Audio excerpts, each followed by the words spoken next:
এটা হলো একটু ঝাঁজ, তাছাড়া ওটা কিছু না, ঠিক আছে? এই যে মনে করেন যে ঝাঁজটা যদি নিষেধ হয় তাহলে কষ্ট হয়, তাছাড়া কিছু না।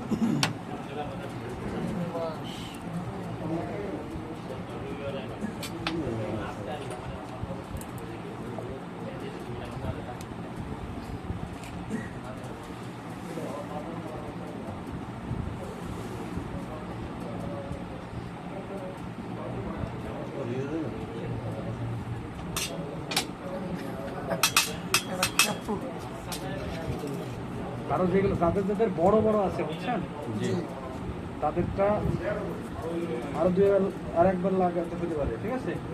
যাদের বড় আছে যেটা